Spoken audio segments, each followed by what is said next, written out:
This podcast is produced by Northwest Michigan Community Action Agency. The Collective Us, an NMCAA podcast, focuses on inspiring you through stories of those we've helped through our programming or by linking local resources to community members in need. Join us as we learn about the programs offered through NMCAA and how we touch people's lives every day.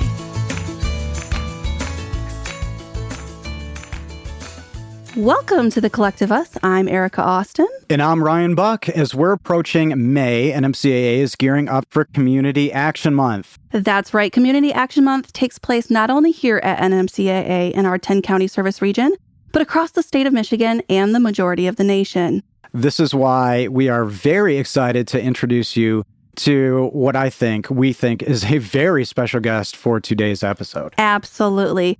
We have the Executive Director of Michigan Community Action, Brian McGrain. Welcome to the show, Brian.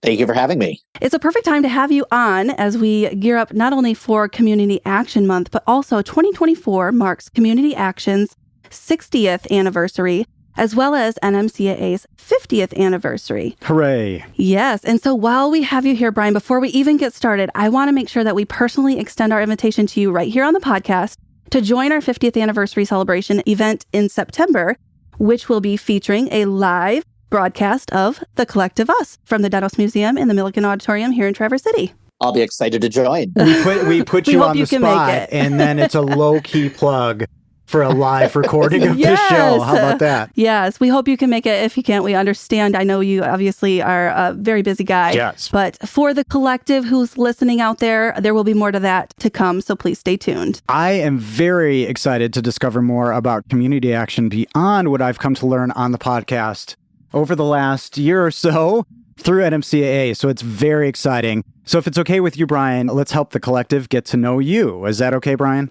Absolutely. All right. So we're just going to go through and just check us if our math is wrong or anything like this, because we're very fortunate to have somebody with your experience and your dedication. So over 20 years of experience serving in leadership roles in the public sector. Most recently, Brian served for 5 years as Director of Economic Development and Planning for the City of Lansing, 12 years as the Associate Director, Chief Operating Officer of the Community Economic Development Association of Michigan. Or can we go with CEDAM? CEDAM? That's correct. CEDAM. Yep. Okay. CEDAM. Because we love those on the show. Acronyms, yes. Definitely love acronyms. Also served 5 terms on the Ingham County Commission, during which you served on the Board of the Tri-County Regional Planning Commission, Ingham County Economic Development Corporation, Ingham County Land Bank, and the Greater Lansing Convention and Visitors Bureau, which we talked about a little bit off mic. That's correct. And this feels like this is your life a little bit. Okay. And are we on the mark so far, Brian? You sure are. This is great. And I love, because we talk about people who are inspiring leaders and where they get their start. You have a bachelor's degree in urban and regional planning at Michigan State University, master's degree in public administration and urban studies from Michigan State University. So when I think about people placed perfectly in roles, it feels like everything lines up to this. Does that feel correct? It sure does. And it has been such an honor I always say, come back to Michigan Community Action. And I kind of can say that way back in the day, probably around 2000, I did intern for what at the time was NCAA. We slimmed down the name to Michigan Community Action over the ensuing years. But, I did an internship stint here. But the reality is, in all my time at CEDAM and all my time at the state level in community development, I had always interacted with a number of community action agencies across the state of Michigan. And so given my familiarity and then just given the warm welcome I've received from our staff, from our network, from the members, it really does feel like a homecoming. And so absolutely, to answer your question, I think all of my background has led me to this. I think my background being the number 2, if you will, at a statewide association was great training to then come into the executive role, as was to my stint, I call it my municipal sabbatical, my 5 years of the city of Lansing. I think really spending time down in the trenches and seeing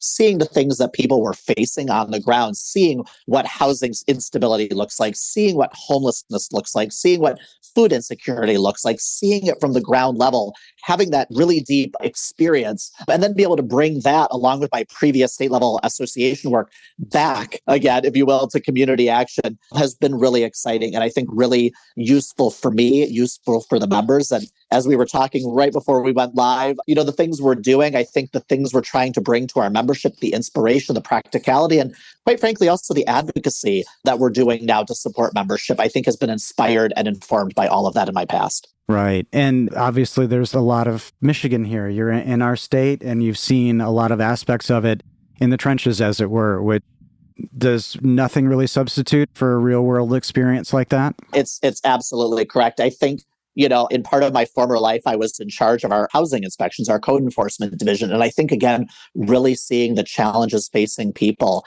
in housing, really, again, informs, I think, what I do and what I'm trying to bring. One of the things I'm trying to do, too, as director now of a statewide network of 27 community action agencies is, again, really get out and see what they all are doing, what's going on, what issues they're facing, how they're helping the community, how they're helping individuals and families has also been a priority for both me and my staff, making sure that we're able to get out and see it firsthand, see what weatherization looks like, see what food programming looks like. I think that's been really exciting. And again, for us to lift that up at the state level here in Lansing and beyond, it's been really important. Yeah, that's inspiring to hear that you have the opportunity to get out and visit some of these locations and see across the state, not just, sitting in your office in Lansing, Which there's plenty of stuff that piles up, I'm sure. Yeah.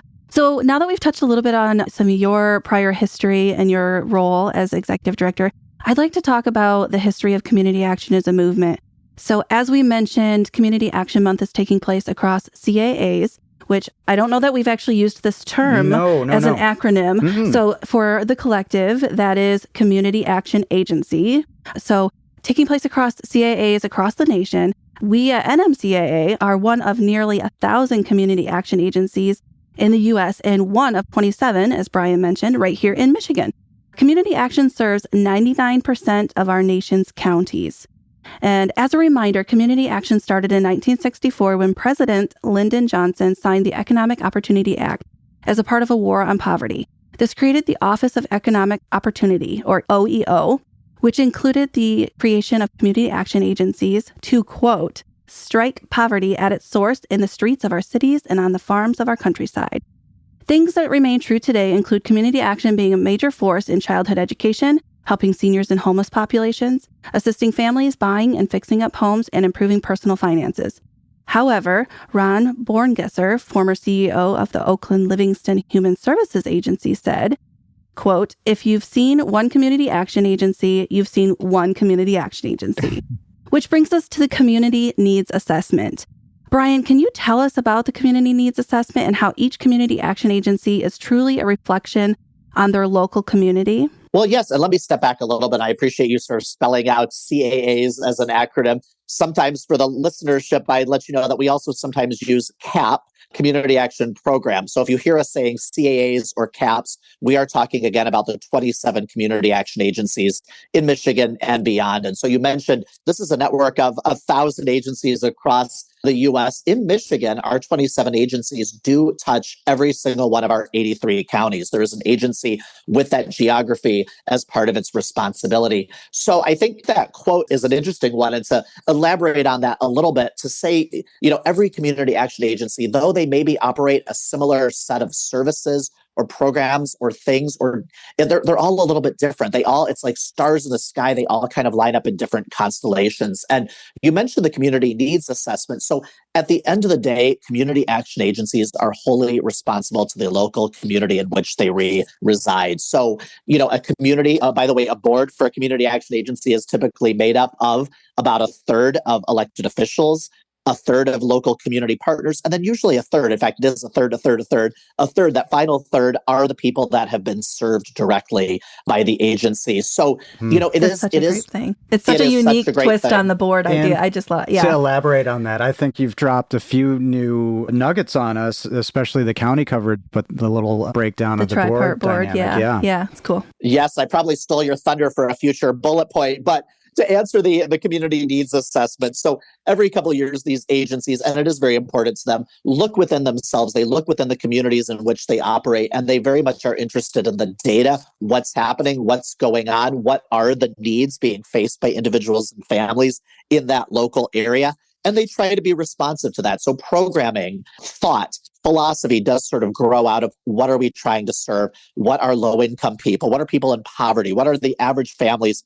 facing? And how can we be a conduit to address that? Wow. Mm-hmm. And is that community needs assessment, is that a key part of what keeps community action agencies evolving? I would say it probably does. I think that, as time marches on, I think families are faced by new challenges, whether it's rising costs in the housing space or maybe in the utility space. I mean, I'll tell you, 60 years ago, no one was thinking about internet access. I was just thinking that, wow, I remember during the pandemic, people were like, oh, we need internet for kids to do school. That was probably one of those things I feel like Carrie maybe mentioned popped up in our community needs assessment at some point. Right. And what a great example. Who would have thought about, by the way, what an opportunity. I mean, if we had faced the pandemic 20 years earlier, we wouldn't have had the same tools. But I think it is important to remember that, does every family have high-speed access with reliability? Do they have new technology, new equipment? Do they have cameras on their computers? So, thinking about all these issues and realizing that those at the lower end of the income spectrum may not have had all of that access, and therefore may have been at a real disadvantage when it came to facing the pandemic. Were their children being adequately served? And, that was both an urban and a rural issue. Again, did everyone have the equipment? Did everyone have the access? Did everyone have the know-how? So definitely, yes, the community needs assessment, I think, does evolve. I think as things come and go. Healthcare, of course, was another thing that we knew about. Of course, we probably were thinking about the social determinants of health prior to the pandemic. But then here comes the pandemic, and we were thinking about, immunology. We were thinking about access to that sort of care. We were thinking about social distancing. And, we were thinking about a whole new host of things. And I think that, again, a community needs assessment is a helpful tool to say what's going on, and are we the ones that can address that? Can we be partners in addressing that? Are we going to be the lead? So again, I think it is a cool thing to think about. How are our needs changing, and how are we at the forefront of addressing them? Yeah, that's so interesting. I do need to take a quick break to call out a milestone career achievement. In April, we have one employee celebrating 22 years with NMCAA. Chantel Faucha, thank you for all you do to support your community and your neighbors. Congratulations. 22 years. Yes. This is just my favorite feel-good segment. Yes, that's the thing about moving to a small community from bigger cities. I'm always amazed at people's dedication to the state, to their place. 22 years at NMCAA is amazing. I'm particularly, Brian, very fascinated and really like the illumination that our guests give on how funding happens and how politics also play into what has to happen in these huge efforts. So we know as a partial government funded entity that in some aspect, politics does play a role in how community action is funded and how much ability they have to assist neighbors in need. And again, you talked about, time has passed. So your answer to this question may be different 5-10 years ago, but how do we show elected officials the importance of the work we do as community action, and what's the best way to engage? It probably is the quintessential storytelling line. I think letting folks know that poverty exists in every community, and it looks a heck of a lot different than maybe we've thought. I mean, there are so many people experiencing poverty and challenges in their lives that I think we just need to continue telling the stories of who those folks are. We have many seniors who are struggling. We have veterans who are struggling. We have working families who are struggling. We have people who may have had a medical crisis that they weren't prepared for, that might be facing bankruptcy or maybe even foreclosure because they can't pay the bills. We may have had people who were downsized from a long-time career that maybe are looking to sort of reinvent themselves and just need that assistance. So I think it's so critical for us to remind people that all these people live in all of our communities, and we probably owe it to them as a community to help support them, because also too, let's be honest, we might be facing challenges in the future. Our friends, our families, same thing. So I think just sharing the stories of, again, how we've been able to engage with folks. I think some of our members would again say there's no wrong door into community action. You might come in through weatherization. Maybe it's a call for housing assistance. Maybe you just needed temporary assistance with your utility bills. But however you come in, there usually are a host of program offerings that we can also, get you involved in that might radically change your life. And so I think we just need to continue telling the stories of people who were facing challenges and then who received our assistance and came out the other end sort of stronger and more stable. Interesting. So what I'm hearing is the storytelling is important. That's come up on the show a lot. And some amazing stories on the show, also showing results. If I heard you correctly, Brian, it's compelling to see the results, the real human results. But we're talking about elected officials. We're talking about politics. In your opinion, or from your perspective, is there a unique type of storytelling that you need to use? And I understand you're just in Lansing. Do you have to have a different kind of pep in your step as you're storytelling to elected officials, politicians, politically? Yeah, well, for sure. And of course, I don't want to get into sort of different sides of the aisle or different communities within the state. But I think the important thing, again, is to say that, I spend time in Detroit. I spend time in our other urban centers. I was in Flint not too long ago, hearing stories from there, but I've also been in the UP. I've been in rural Michigan. And I think for us to draw the lines connecting all of these things and to say that people are suffering, people are experiencing challenge all across the state in all of sort of the same areas. And so, to say that this again is community action. We are serving people across the state. We are helping to bring them in, and you can not just give them that sort of quintessential handout, but really to give them that hand up to really work on how are we helping you with self-sufficiency? And so, again, our members are all across the state doing really cool things. And for us, we try to highlight those different members. And usually, too, if we're looking at advocacy, if we're thinking about legislators,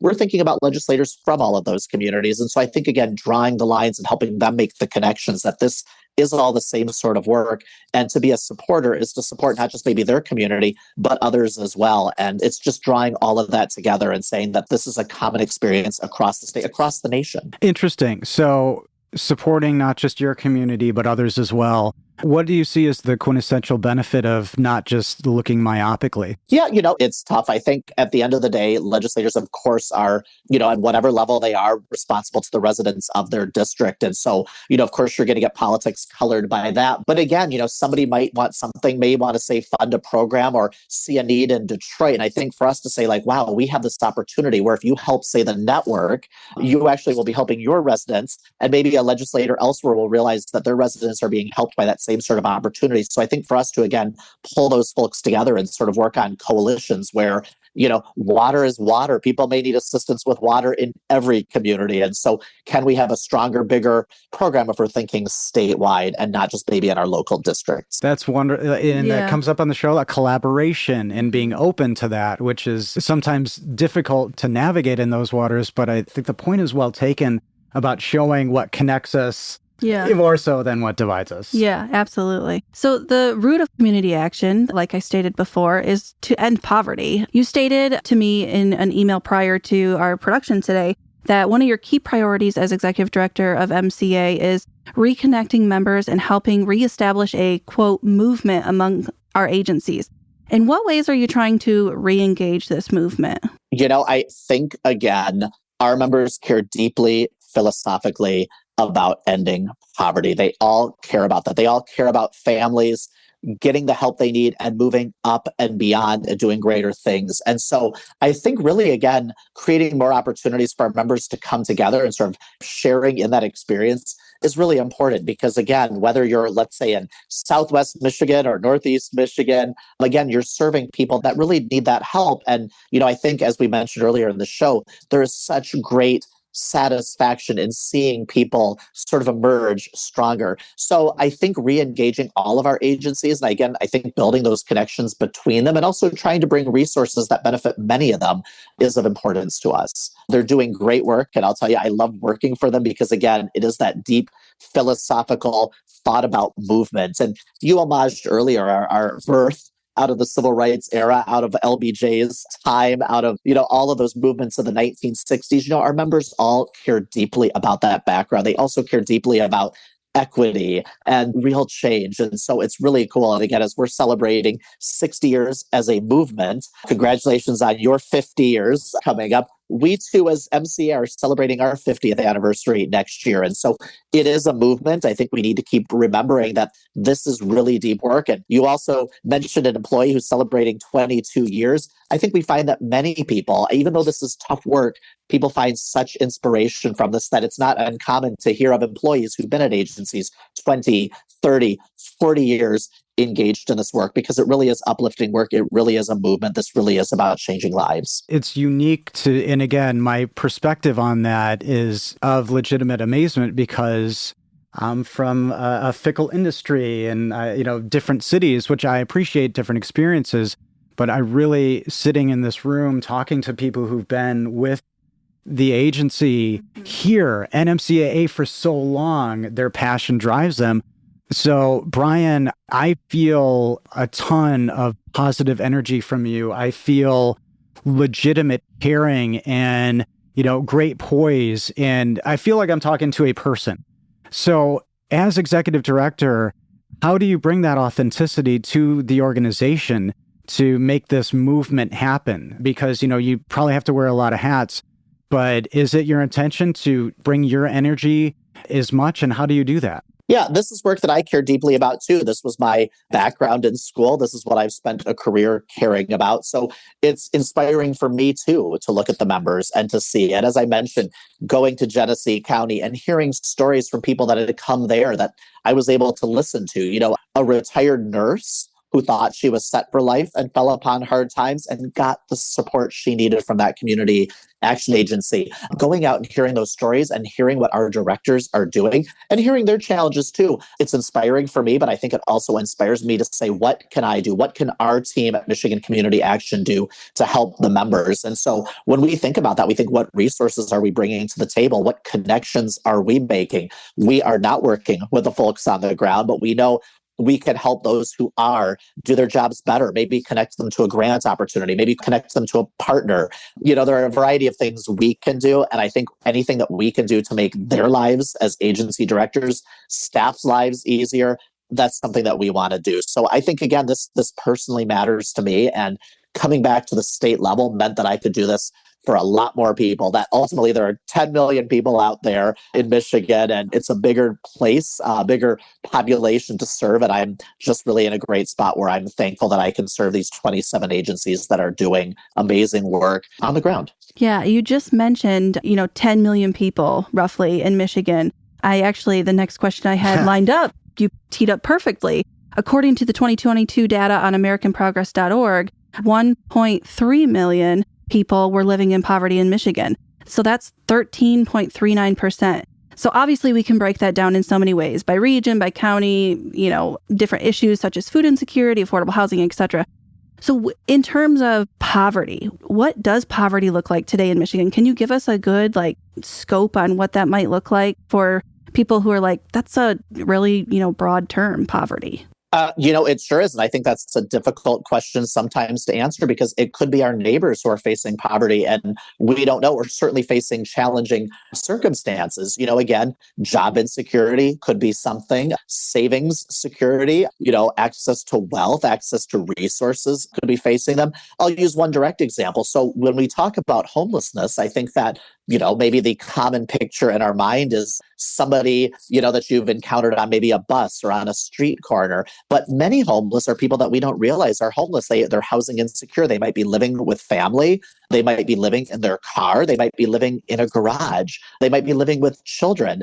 Food insecurity is something too.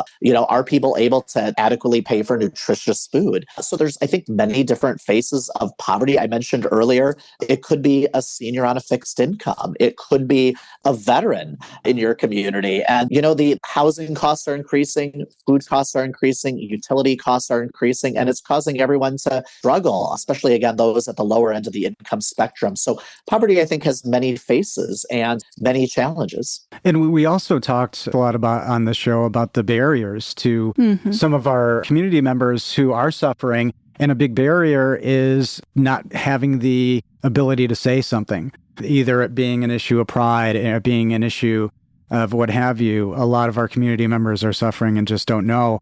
So it's good to be open and to listen. And again, Brian, your boots on the ground approach, I think, is tremendous because it comes from a place of seeing and hearing. Yeah, that's a great point, Ryan. Actually, just something, this is totally off script, but Brian, we actually just ran an internal survey at NMCAA, and it was a survey for marketing purposes. So nothing. So just so you're that little background on that. Some of our employees have told us that a lot of the clients that they serve don't know what community action is. So in your world, how would you go about, you told us off mic just before we started rolling that you had some, experience with marketing as well. How would you go about trying to educate the public on community action and getting the word out to have those people who are, maybe having some trouble speaking up or just don't know who to turn to? How should we go about educating those people and bringing awareness to not only NMCAA, but community action just as a whole? Well, I think this podcast is a part of it. I think advertising is a part of it. I think being visible, certainly at the state level, that's something I'm trying to do with Michigan Community Action, is make sure that we're inserting community action into state dialogue. When there's talk about new programming, maybe emanating from the State Housing Authority or from our Health and Human Services Division, making sure that community action is at the table. Again, saying there are 27 agencies out there who are operating amazing programs in this space. It's something we're doing at the state level. And so I think from a local standpoint, I think being visible, I think being, at resource fairs, being on billboards, being on the radio, just talking to people. I think even having employees routinely sort of sharing, this is who we are, this is what we do. Sometimes we can talk specifically about programs. We can talk about Head Start. We can talk about maybe weatherization. We maybe can talk about our food pantry if that's something we do. We have agencies, by the way, that run transit agencies. So we're in so many different spaces. I think that we just need to keep sharing that word. And also maybe if we're capable, if we're able to, getting that general message out that if you're looking for help, start with us, give us that call. And then just sort of illustrating, here's a family that maybe had this issue, and here's how we were able to assist them. You know what? Maybe we were running a VITA site, a volunteer income tax assistance site. Maybe this is where you come. Now, that's a great example of, again, that no wrong door. Oftentimes, people will come in and have their taxes done for free, and that's a great place to discuss finances and resources. You're eligible for the Earned Income Tax Credit. Are you, let's get you connected. Oh, you're eligible for these food benefits. You're eligible for this health product. So I think us just, though, again, making sure that our name is out there, that we're kind of branding ourselves, that we're talking about all the places where, again, we're helping to uplift people, I think is really important. Yeah, thank you for that. Well, and then it could cause the other challenge as somebody just comes in and says, what can you help me with? And you say, well, pretty much all of those things. But if not, in my experience on the podcast, there is a connection NMCAA has to somebody else in the community Absolutely. Who can help you. Yeah.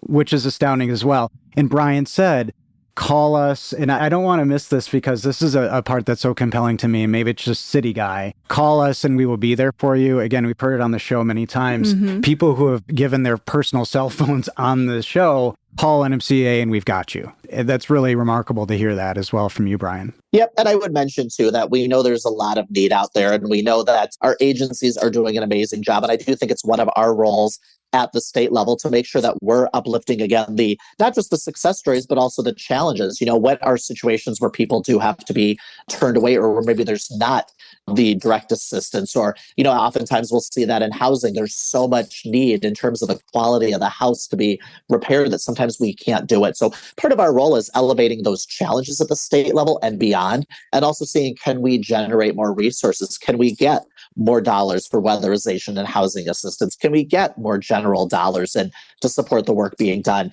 by our agencies out there in the state? Yeah. And it's wonderful to know that, your eyes are on the present and looking ahead to see what may be around the corner. Yeah. Well, we're not quite done with you just yet, Brian, but I do have a couple of reminders before we wrap things up today. While tax day has come and gone by the time this podcast comes out, NMCAA's free tax prep is still going on in locations near you. You can drop your tax documents off at any of our 3 main office locations in Petoskey, Traverse City, or Cadillac, or you can go to nmcaa.net/taxes to find out more.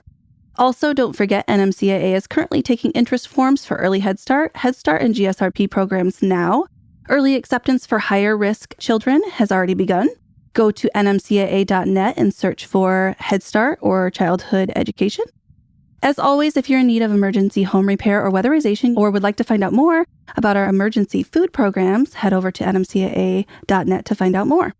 And lastly, if you or someone you know is experiencing homelessness, please call 1-844-900-0500 and we will get you connected to start that process and get you housed or figure out a situation to, help you out with that. Please do. Brian, you talked about this a little bit earlier, but I assume if someone were interested in donating directly to Michigan Community Action, could they do that? Is there somewhere we could send them? There sure is. And if anybody is interested in our agency and all of the agencies we serve, I would direct them to our website. It is www.mycommunityaction. That's communityaction.org. If you go there, you can find general information about us. You can also find all of our members. We have a great member map, a resource there where you can see all 27 of our agencies. So if you want to see who, maybe you live in Otsego County and you're curious what your agency is, there is a connection there. We do have a general donate button, but we usually do encourage folks, if you're interested in the services in your community, give to your agency, give to that agency. Those dollars generally will go to support families in your community in a variety of ways. So we're happy to take the resources, the donation too, but please do check out your local community action agency and support them. Yeah. And if you'd like to donate to NMCAA, you can go to nmcaa.net/donations.asp and we'll put that link in the show notes. Or you can reach out to our main office in Traverse City at 231-947-3780 to learn more. So Brian, we usually like to end this show with one of two questions, but today, if it's okay with you, we'd like to ask you both. So Ryan, easy questions. Really easy. Ryan, you're making me nervous. No, and these, and I insisted on the first one because now I am triply excited in your answer. But if you could choose any spokesperson for community action, who would it be?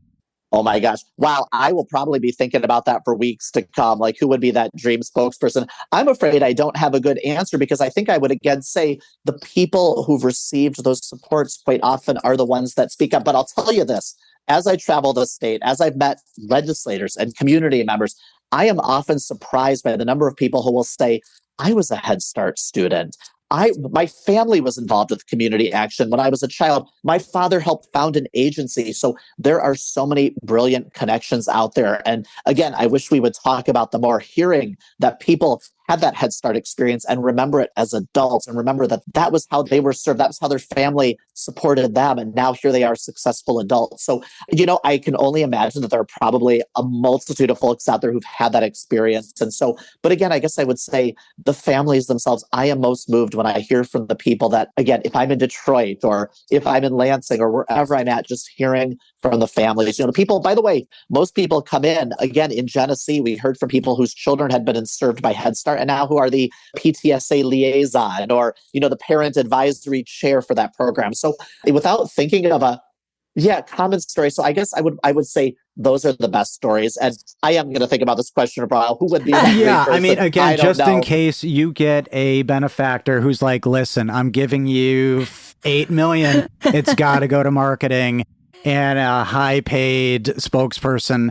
Maybe that's the pressure you'd have to be under. And please get back to us, even if it's this summer. This is going to be in my head, for a while. And the minute we hang up, it's going to pop into my head. I'm going to be like, that. And if you want to, we ask this question frequently, and there is an anomaly with one consistent answer with many guests on the show. So if you want to hear some other answers to that specific question, there's some unique ones. Yeah. All right, yeah. Erica, you've got another easy one. Okay. And this last question we have for you today is, if you had one wish for community action overall, what would it be and why? And it doesn't have to be realistic. It could be reach for the stars, however you... It's a wish. What was one wish you have for community action? Absolutely. We are fighting so hard for more resources here from state government, from federal government. I meet with philanthropy routinely. I think, again, I would just wish that the powers that be would understand that, again, poverty is everywhere. It looks like it has a variety of looks to it. And I would want people to know that community action, our members are full of devoted people who are working so diligently to lift people up and out of poverty. And we have limited resources. We're doing amazing work. We would continue to do amazing work, and we would do so much more amazing work with additional resources in the areas where we're involved. Again, early education, housing, utility assistance, financial assistance, wealth building. So, a little bit of investment in these agencies goes a long way. So I'd love to see a lot more investment so we can take it even further. Great answer. That is a wonderful wish. Yes. Seems reasonable. Yeah, absolutely. Brian, thank you so much for being our guest on today's episode. It's wonderful to have your time, your experience, your energy, and for being just such a positive and upbeat human being. This is exciting, and I'm personally glad that you're here with us at this post. Yes, thank you so much. It was absolutely a true pleasure. Well, thank you. And I so appreciate the invitation, especially to support one of our agencies that's doing such great work too. So keep it up there in the Traverse City and beyond region. Thank you for all the work that you're doing. Thank you. And to our collective, we hope we've armed you with more knowledge today to continue to take action in your community. If you've enjoyed listening to this podcast or would like to become a sustaining donor with a recurring gift or contribute a one-time donation, please check out nmcaa.net/donations.asp and type Collective Us Podcast in the special instructions. If you're a business and would like to sponsor the Collective Us, please send us an email at collectiveus@nmcaa.net and put sponsor in the subject line. As always, don't forget, we'd like to share your community stories regarding NMCAA. If you have a story you'd like to share about how NMCAA has impacted your life, please send us an email at collectiveuspodcast@nmcaa.net. And if you enjoyed today's podcast, please share this episode or the show link on social media, follow the podcast to know when a new episode drops, and rate the show. Truly helps us continue to get the word out on all the good NMCAA does in the community. And if you'd like to learn more about Northwest Michigan Community Action Agency or the programs we offer, or would like to make a donation, we encourage you to reach out at 231-947-3780 or visit our website, nmcaa.net. And to the collective today, we encourage you to continue to strive each day to do something to help yourself or your neighbors.